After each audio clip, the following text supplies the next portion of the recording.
Welcome to the Upside Podcast, powered by Upside Global and hosted by Julian Blinn, founder and CEO of Upside Global. The Upside Podcast is listened to weekly by over 6,000 sports and tech executives from all sports leagues and teams in the United States and around the world.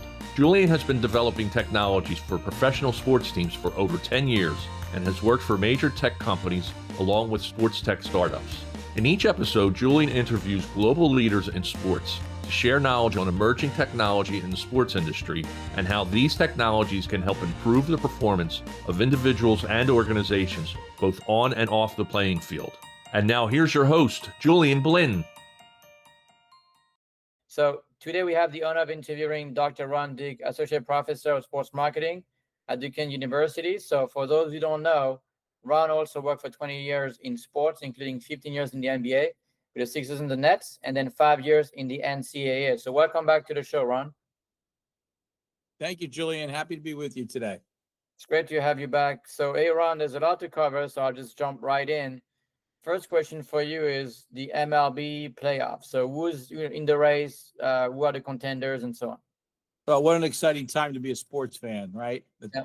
Coming up to September and October, we've got the Fall Classic going to happen. Our Fighting Phils are looking good, up 10 in the Eastern Division, Eastern bracket. Brewers and Cubs are fighting it out in the Central in the National League. And then the Dodgers, San Diego, and San Francisco are right there in the West.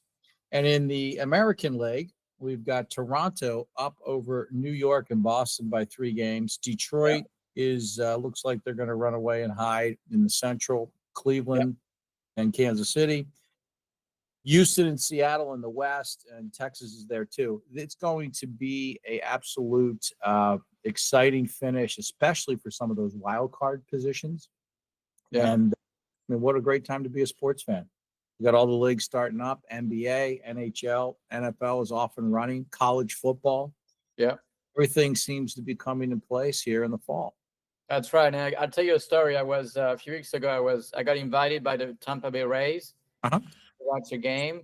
I got there. First thing I did wrong is I went to the wrong stadium because the stadium was flooded a year ago. So I was like, there's no game. There's absolutely nobody in the stadium. So then the game between the Yankees and the Rays was being played at the Yankees minor league stadium, right? So it was supposed to be a Rays home game. 99% were Yankees fan, right? Yes.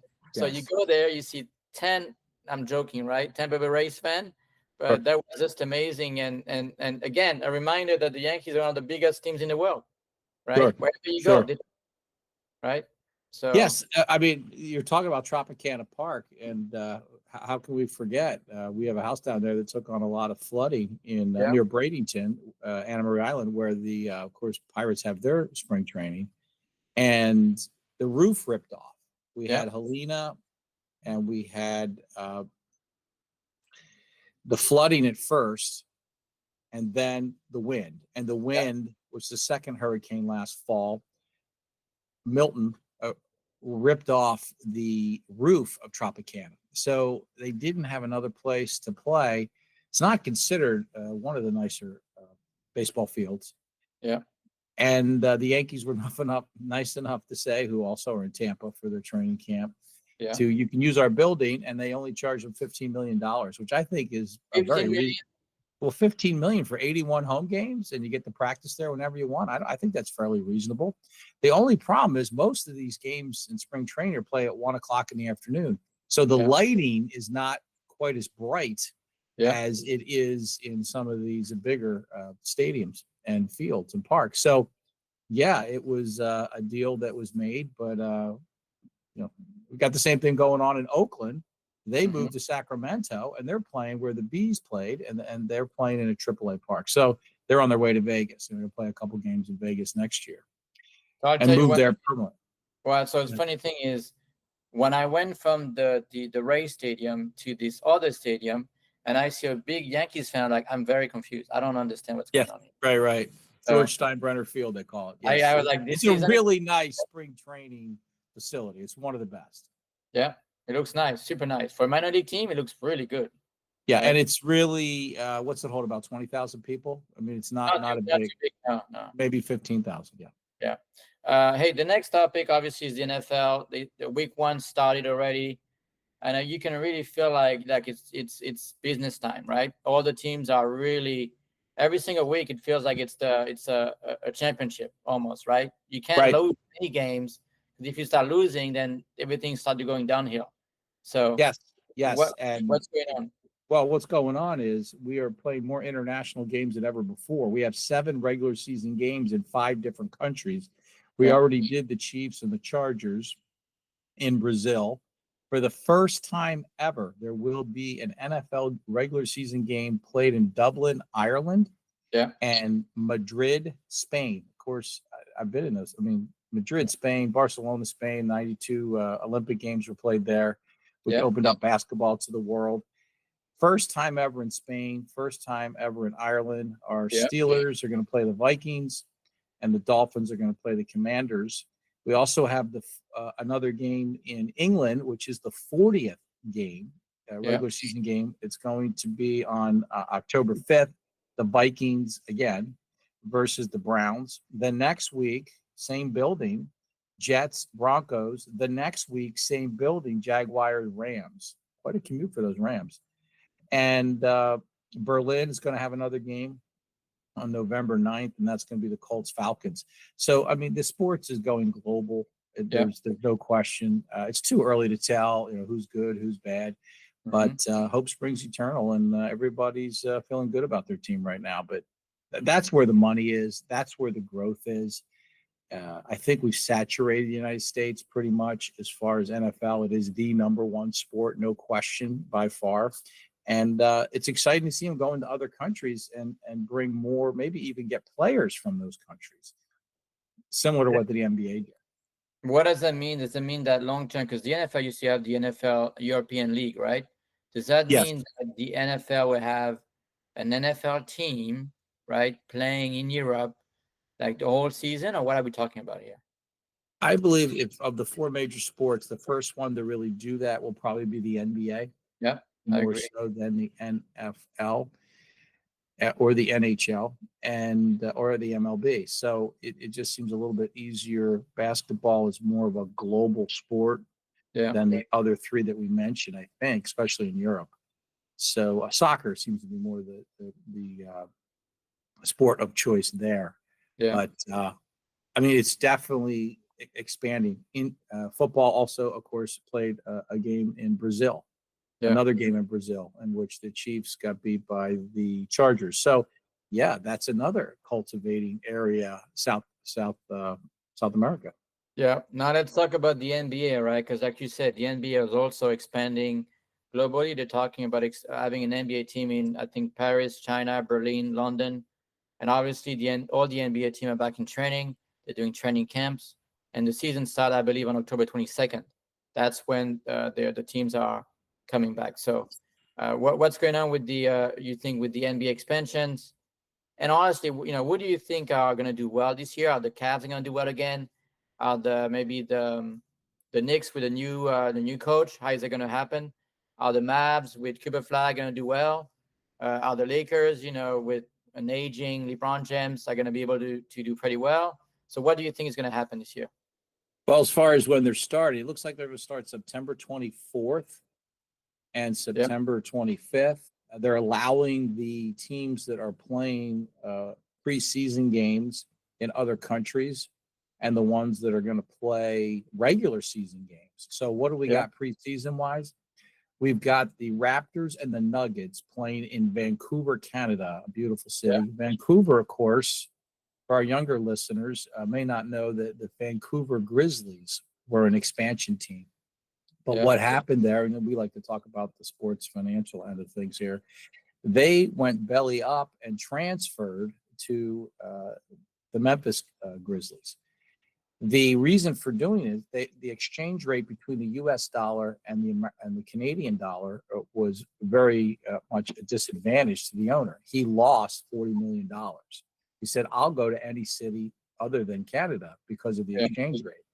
So he went to Memphis. So to Vancouver to get another game, and there's been a documentary on this that really broke it down very well. those fans in Vancouver were distraught over that, losing their team. So we're going to have the Raptors, which is the Canadian team, beautiful city of Toronto, versus the Nuggets, not that far away, Denver. And that's going to happen before the season starts. The Suns and the Nets are going to play in China. Yeah, I've had the opportunity to go to China twice. There are cities in China. This one's, I think, pronounced Macao, and that's Macao, China. There are cities in China that have 5, 10, 15 million people in them that we've never even heard of. Mm-hmm. And they're going to cultivate that, the Asian market. And then also we are going to have the 76ers and the Nets play. So it's one of the first times that we're going to have regular season games. November 1st, the Pistons and the Mavs are going to play in Mexico City, Mexico, one of the largest cities in North America, right up there with New York, LA, Toronto. That's going to kick off the season. January 15th in Berlin, we're going to have the Magic play the Grizzlies. 3 days later, the same two teams are already in Europe, are going to play on January 18th in London. So there's so much growth area. Everybody knows that's where it is. It's really not so much in the United States because we've got 325 million people, but there are billions around the world that would like to see this product live. And they're going to keep doing that from here to eternity. And I thought a big part of it is because there's so many European players or international players coming into the NBA now. And I remember reading looking at interviews from NBA players saying, we don't want the European guys to come because they keep shooting threes. And now all the NBA guys are doing the same thing. Nobody's defending, all that story. But the truth is, the Wemby of the world, the Luka Doncic, I mean, they're really good, right? So they're like MVP caliber almost, right? So it's just going to happen. It's going to keep happening. And, you don't like it, but, they're going to keep coming. There's only 450 NBA players in the world. 500, depending on how many injuries you have, 10-day contracts and things. Like, it's a global sport similar to soccer, and those guys are going to have to get over it, and they just got to play better. The average player makes over $11 million. The average player makes over $11 million a year. So, that's the way of the present and the future. So they better get used to it. And of those 400 plus players, there's about over 100 that are Europeans, international. That's right. In international, we say the term foreigner. By definition, I would call it born outside the United States. Between 90 and 100 of those 450 were born outside the United States. So, and I see that number only going up. Yep. Now let's talk about the NHL, because the NHL, 2 weeks ago, most of the NHL team came back to training. And actually, we're doing our summit at the Panther Stadium next month, which is pretty exciting. But all the NHL team are just like back in training, and it's like they're doing like testing, right? Get the guy back in shape. I mean, what do you think is going to happen this year in the NHL? Are the Panthers going to be able to repeat for 3 times in a row? I mean, that's gonna be a pretty big challenge, right? Because all the other teams are gonna be like you. It's not gonna happen, Right. So, well, believe it or not, the rookies start today. September 12th is when the rookies start, kind of an orientation, and then the veterans come back on the 18th of September, and then the first preseason game is on the 20th. I think these guys seem to want to play themselves into shape. The first game is October 8th. That's the first regular season game. But one of the hot rumors going around here is Sidney Crosby. He wanted, it is a rumor. Nothing is substantiated, but what we're hearing is he used to talk about, I'm going to be a Penguin for life. I'm a one jersey guy, those type of things.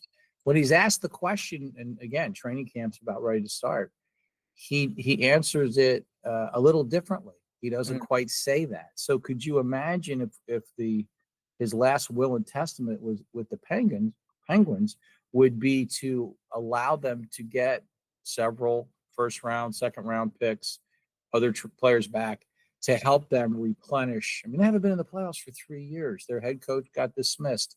I mean, there's a lot going on here. Like, we need young players. And for the future, there is a rumor he could be traded back to his home country of Canada. In particular, Montreal is a place that's being discussed. And of course, Toronto. How disappointing. One of the six original members of the NHL, the Toronto has not won a Stanley Cup since 1967. A city that has all those resources and all those people, the Maple Leafs cannot win a Stanley Cup like that. That just something seems off there. What if he could go there? Yeah. Bring them back, but at the same time replenish the roster for his beloved Penguins, which he forever will be known as a Penguin. Similar to the Herschel Walker deal from the Cowboys to the Vikings, that would be a nice way to go out, wouldn't it? Yeah, no, really amazing, right? I mean, I know how the Canadians feel about the Leafs not being able to do well and win the Stanley Cup, but and then you see the Golden Knights winning the first year. I'm like, come on. Yeah, right, exactly. With building through an expansion team, less resources, largest city in the country, Toronto, one of the biggest in North America. It's just stunning. They haven't had more success there. I mean, they go through so many coaches, so many players, so many GMs, and they just can't get it right in Toronto. What if he could come back home to Canada and fix that? It's like LeBron James going back to the Cavs and they win the championship. Right. So, who is he going to play with this year, by the way? Who, LeBron James? Yes.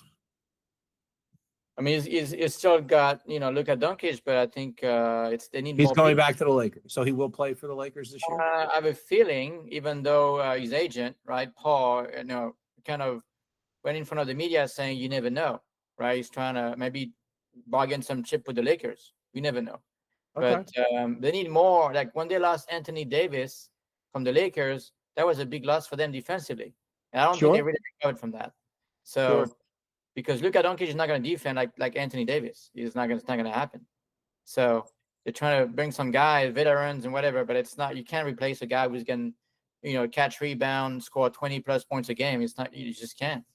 Right, and they gave him a Supermax contract for 3 years, and we're hearing that he's going to be in shape this year. He lost a lot of weight, but he got hurt playing a game for Slovenia recently, right? So, but he'll be back for sure. Okay, great. And then college football, the only other quick thing I wanted to announce, we talk about the collectives, we call name, image, likeness, paying players. It doubled.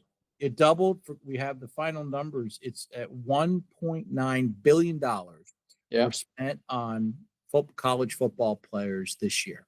We don't have the final number for basketball yet, but it has doubled, basically from $950 million to $1.9 billion. I only see that number going up over time. And you've got we're only 1 or 2 games into the season there too. Ohio State, Penn State, LSU, Oregon, Miami, all right there. Notre Dame still in the top 10. At number 8, Texas 7, Georgia 6, Illinois, Big 10, and Florida State round out the top 10. We were going to have locally a nice game, the Backyard Brawl, Pitt versus West Virginia. It's at 3:30 on Saturday. It's going to be on national TV. But when West Virginia lost at Ohio University in Athens, Ohio, they kind of what they call flexed out of that game, and they're going to take the national game somewhere else. But yeah, it's college football is exciting as ever. No, that's great. Now, next I'll be going to cover, and I'll give you my take on that. But I don't know if you've been following the Alcaraz versus Yannick Sinner rivalry, right? Literally, Alcaraz, I wasn't totally surprised, but he actually beat Sinner at the U.S. Open Finals, right? He beat the number 1, Alcaraz number 2. And I feel like we're seeing a new rivalry, like a Nadal-Roger Federer type rivalry, which we were not expecting. But those two guys are dominating the world of tennis right now. I mean, I think they've done if you look at for sure the last Grand Slam this year, they went pretty much in all the finals, right?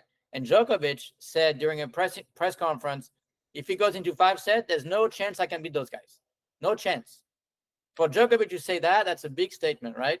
Because he's always like, I can beat anybody. No, he said, I can beat those guys in 5 sets. So what is your take on this rivalry? And I feel like it's going to we're talking about a 10-year rivalry at this point. Well, I mean, that's quite a statement. I don't know we've ever seen a rivalry like the group of three you're talking about. I mean, that lasted 20 years. I mean, you really think these will be the only two guys for 20 years that I'd are say going? 10. Okay. Right. So All right. Well, I think some other young players will step up. And what countries are they from? So Ziner is from Italy, right? Up until like he was a teenager, he was skiing in the Alps. He was a thing about skiing, not tennis, right? Right. And then Alcaraz is from Spain. He's like the new Rafa Nadal. Okay. Right. Wow. So, I mean, that's the new Nadal. That is quite a statement. He's got a mean, lot of work to do before we get to that point. Well, I mean, he's not put going to him in win the Hall of Fame yet. So yes, I don't think he can win 13 Roland Garros, French Open, but the nice thing about him, he can win on any surface. Wimbledon, US Open, China Open tennis. So that's pretty amazing at his age, right? So How old? How old is he?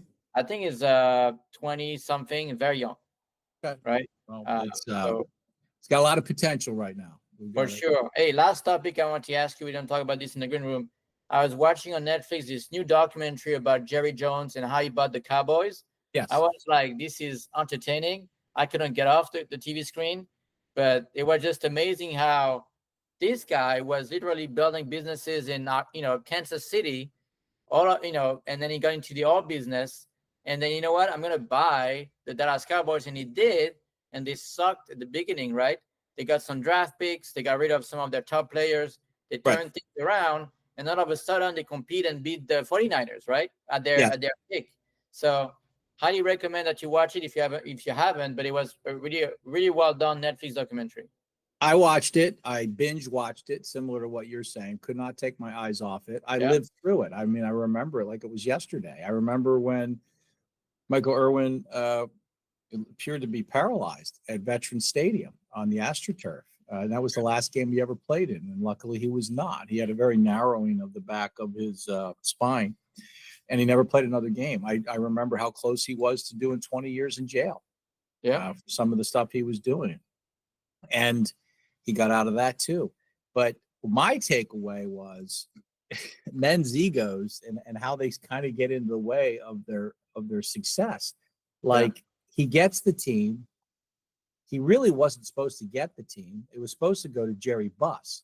Jerry Buss offered more, the former owner of the Lakers. He offered more money for the Cowboys. He wanted the Lakers and the Cowboys because he realized. How come he didn't get? He was voted down by the owners because of some of his Playboy activity. They didn't see him as being an equal. And he was very hurt by that. Yeah. And, so then Jerry Jones gets it. If you watch the documentary early, Jerry Jones, it's so easy to say, oh, it's big oil money, but it's all about where you drill.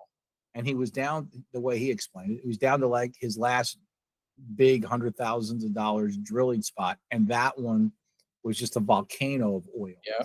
And that's where he got the money to buy it. The guy that he was bought it. He got $100 million, apparently. 100 million. Is that right? That's what it says in the documentary. Yeah, I think it was around 90, but even so, that was a ton of money in 1989. Yeah. I mean, that today the team, and now look what it's worth. So when they were struggling, he hired his college teammate from Arkansas, University of Arkansas, Jimmy Johnson, who was in college. This guy was ruthless. I mean, he was tough. Well, Jimmy Johnson had a lot of success with the Hurricanes in Miami. Yep. Jerry Jones did not even hesitate. The two Jerrys, the two J and J boys, they got together. They go 1-15. Yeah, 1-15. First season, obvious, and that's when they were the closest. That's when they came together. It's when they win the back-to-back Super Bowls is when they get into trouble. Huh. Now everybody wants to say this great Herschel Walker trade, which led to Emmitt Smith, and we got Troy Aikman in the draft. What made them successful is not just trading Herschel Walker to the Vikings and getting multiple picks back. Mm-hmm. It's hitting on those picks, all of them, not just the three players everybody remembers. It's all the defensive players, all the offensive line players that they won, that they drafted, that they stopped doing that later on. So who was getting the credit is where we got into problems. Their egos. Imagine if they could have somehow suppressed all the egos. How many more Super Bowls could they have won? Yeah, that's true. And it was really unfortunate the way he handled firing Tom Landry, a Hall of Fame coach, that's right. who was toward the end, was a classic cautionary tale on not to have a transition of power. He disrespected him very much and admitted it, that he did it. But I want you to say one thing.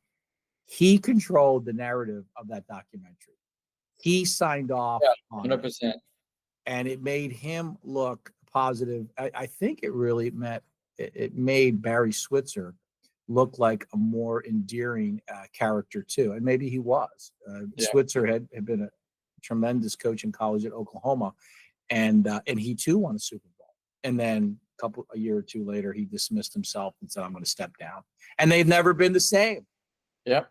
Right. I mean, they've been struggling for 30 years since Switzer resigned. That's right. No, that's a great point. Highly recommend to anybody who's listening to this. Absolutely. If you're listening to this podcast and you like the NFL or you like college football, that is a must-see TV. No question. 100%. And I'm not a Cowboys fan by any means. I got to tell you that. But I actually enjoyed it. But like you said, the narrative, I think, was controlled by Jerry Jones for sure. Absolutely. Right? So, but look, we're at the end of the podcast. But thanks again for your time. Always a pleasure. So thank you very much. Thank you, Julian. Have Thank a good you. day. Bye-bye. You too. Bye. Thank you for listening. To access past episodes and other research, articles, and analysis of sports technology, please visit our website, theupside.us. Subscribe to the Upside newsletter and receive full access to our sports tech business letter and website. Royalty-free music is provided by ibaudio.com. The Upside podcast provides timely insights and interviews with global leaders in sports technology. Until next time, keep looking to the upside.